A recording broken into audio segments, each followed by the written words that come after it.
শনিবার থেকে শুরু এসআইআর শুনানি। এই শুনানিতে বয়স্কদের চরম ভোগান্তি।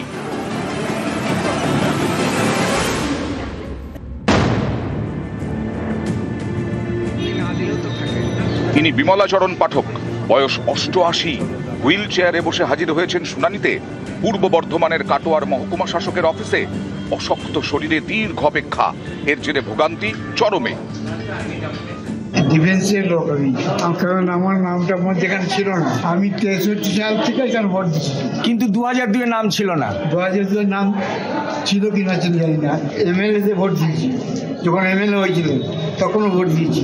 কত বয়স আপনার? 88।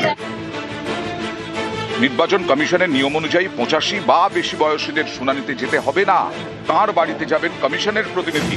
অভিযোগ সেই নিয়ম কাটোয়ায় মানা হয়নি।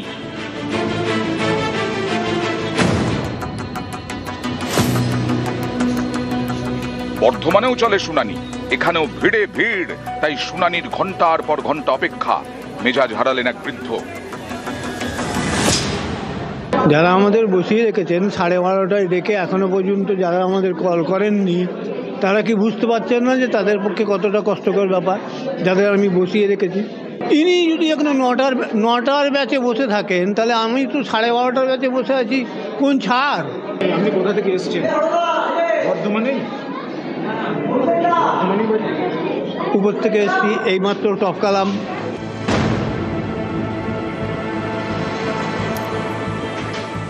হুগলির চুঁচুড়ায় মহকুমা শাসকের অফিসেও শুনানি শুরু। সেই শুনানিতে এক বৃদ্ধা, 81 বছরের সাবিত্রী মজুমদার। এই দেখুন, কষ্ট করে সিঁড়ি দিয়ে উঠতে হচ্ছে। আপনার নাম কি ছিল না? আগে ছিল না? ছিল। তাহলে ভোট দিয়েছিলেন আগে? হ্যাঁ, অনেক ভোট দিয়েছি। কত বয়স হলো? 81। এখানে বলা হচ্ছিল যারা এই ধরনের বৃদ্ধ মানুষ, বলেছিলাম, আমাদের বললো না না যেতেই হবে, এই বললো। নিউজ 18 বাংলা।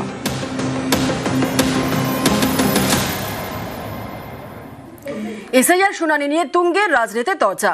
হয়রানির অভিযোগে সরব ভোটাররাও। কারণ 85 বছর এবং তার ঊর্ধ্বে যাদের বয়স, তাদের শুনানি বাড়িতে গিয়ে করবে কমিশন, এমনটাই জানানো হয়েছিল।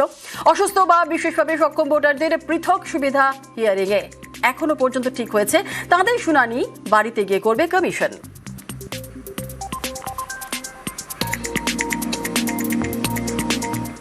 কিন্তু জেলায় জেলায় 85 ঊর্ধ্ব ভোটারদের শুনানি লাইনে দাঁড়াতে হচ্ছে। এই যেমন কাটোয়াতে 88 বছর বয়স হলেও কমিশনের শুনানিতে হাজির হতে হয়েছে অবসরপ্রাপ্ত সেনাকর্মীকে। 85 ঊর্ধ্ব ভোটারদের বাড়িতে শুনানির কথা বলেও কেন হিয়ারিং কেন্দ্রে তলব? কমিশনকে প্রশ্ন তৃণমূলের। প্রথমে বলা হয়েছিল যাদের বয়স 85, 88, 85 উপরে, তাদের নোটিশ দিয়ে ডাকা হবে না, তাদের কাছে কমিশন গিয়ে যদি প্রয়োজন হয় দেখা করবে, সমীক্ষা করবে। কিন্তু এখন দেখা যাচ্ছে 85 বা তার বেশি বয়স, তাদের নোটিশ দিচ্ছে। এই বৃদ্ধা তাদেরকে যেতে হবে ওই লাইনে দাঁড়িয়ে। এই ধরনের নোটিশ শুরু হয়েছে। বিজেপির নির্দেশে জাতীয় নির্বাচন কমিশন বাংলার জন্য নতুন নতুন ফতোয়া, বাংলার জন্য নতুন নতুন অত্যাচার একসঙ্গে বাঙালি এর জবাব দেবে ভোটের সময়। আমরা তীব্র নিন্দা করছি এবং এই ধরনের ভুলগুলো তারা অবিলম্বে সংশোধন করুন, আমরা সেই দাবি জানাচ্ছি। 85 ঊর্ধ্ব ভোটারদের ক্ষেত্রে কমিশন নিশ্চয়ই পদক্ষেপ করবে, আশাবাদী বিজেপি। নির্বাচন কমিশন একদম কঠিন রোগে আক্রান্ত খুব বয়স্ক যারা আছেন তাদের ব্যাপারে আলাদাভাবে চিন্তা ভাবনা করছে। আমরা আশা করি আজকে বা কালকের মধ্যেই ইলেকশন কমিশনের এই চিন্তা তারা ব্যক্ত করবেন। আপনারাও যেমন চিন্তিত, ইলেকশন কমিশনও এই বিষয়ে কিছু একটা সদর্থক পদক্ষেপ নেওয়ার জন্য তৎপর রয়েছে। প্রবীণ ভোটারদের ক্ষোভে তৎপর কমিশন। 85 ঊর্ধ্ব ভোটারদের ফের বাড়িতেই হিয়ারিং এর নির্দেশ, আর শুনানি কেন্দ্রের বদলে বাড়িতেই হিয়ারিং এর নির্দেশ কমিশনের। প্রবীণ ভোটারদের ক্ষোভে তৎপর কমিশন। 85 ঊর্ধ্ব ভোটারদের ফের বাড়িতেই হিয়ারিং এর নির্দেশ, শুনানি কেন্দ্রের বদলে বাড়িতে হিয়ারিং এর নির্দেশ কমিশনের। কি নির্দেশ দিয়েছে কমিশন জানবো, আমাদের সঙ্গে সোমরাজ রয়েছে। সোমরাজ বলবে আরো বিস্তারিত। সোমরাজ। তবে 85 বছর বা তার বেশি বয়স্ক ভোটারদের ক্ষেত্রে কমিশন জানিয়েছে যে শুনানি পর্বের একদম শেষ পর্যায়ে অর্থাৎ আগামী 7ই ফেব্রুয়ারি পর্যন্ত এসআইআর প্রক্রিয়া শুনানি হবে। তার একদম শেষ পর্যায়ে বাড়িতে বাড়িতে গিয়ে শুনানি করা হবে। যেহেতু শুনানি পর্বের শুরুতে শুনানি করা যাচ্ছে না, তার কারণ হিসেবে কমিশনের তরফে জানানো হচ্ছে যেহেতু একসাথে প্রচুর আধিকারিকের প্রয়োজন রয়েছে এবং সেই আধিকারিক যেহেতু প্রত্যেকটি কেন্দ্রে শুনানি হচ্ছে, সেই আধিকারিক পাওয়া সম্ভব হচ্ছে না। সেই কারণে শুনানি পর্বের একদম শেষ পর্যায়ে বাড়িতে বাড়িতে গিয়ে 85 বছর বা তার বেশি বয়স্ক ভোটারদের শুনানি করা হবে, যাদের নোটিশ পাঠানো হয়েছে। শুধু তাই নয়, যারা শারীরিকভাবে অক্ষম বা অসুস্থ রয়েছেন, যারা বিএলও বা ইআরওদের কাছে আবেদন জানিয়েছেন। কিন্তু সোমরাজ, এর আগে 85 বছর এবং তার ঊর্ধ্বে যাদের বয়স, তাদের তো বাড়িতে গিয়েই তো শুনানি করা হবে এমনটাই বলেছিল কমিশন। তো সেই জায়গায় 85 বছর বা তার ঊর্ধ্বের ভোটাররা আসছেন, তাদের অসুবিধা হচ্ছে, এই জায়গায় কি কোনো রকম ব্যাখ্যা দিয়েছে কমিশন? কমিশনের তরফে ব্যাখ্যা যে 85 বছর বা তার বেশি বয়স্ক ভোটারদের ক্ষেত্রে এখনই বাড়িতে গিয়ে শুনানি করা সম্ভব হচ্ছে না। তার কারণ যেহেতু প্রত্যেকটি কেন্দ্রে শুনানি কেন্দ্রে প্রচুর পরিমাণ আধিকারিকের প্রয়োজন হচ্ছে, আর সেই আধিকারিকের প্রয়োজনীয়তার কথা মাথায় রেখেই এখন বাড়িতে বাড়িতে গিয়ে শুনানি করা সম্ভব হচ্ছে না। যারা শুনানি করতে চাইছেন বাড়িতে গিয়ে, তাদেরকে অপেক্ষা করার পরামর্শ দিচ্ছে কমিশন, এবং কমিশন বলছে যে শুনানি পর্বের একদম শেষ পর্যায়ে অর্থাৎ 7ই ফেব্রুয়ারি যে শুনানি শেষ হবে তার আগেই বাড়িতে গিয়ে কমিশন এই ভোটারদের শুনানি করবেন এবং প্রয়োজনীয় পদক্ষেপ নেবেন।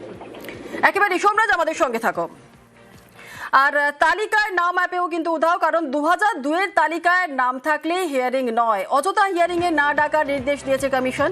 এই বিষয়ে বিস্তারিত জানার চেষ্টা করব, সোমরাজ আমাদের সঙ্গে রয়েছে। সোমরাজ, 2002-এর তালিকায় নাম থাকলেই হিয়ারিং নয়, এই নির্দেশই দিল তাহলে কমিশন?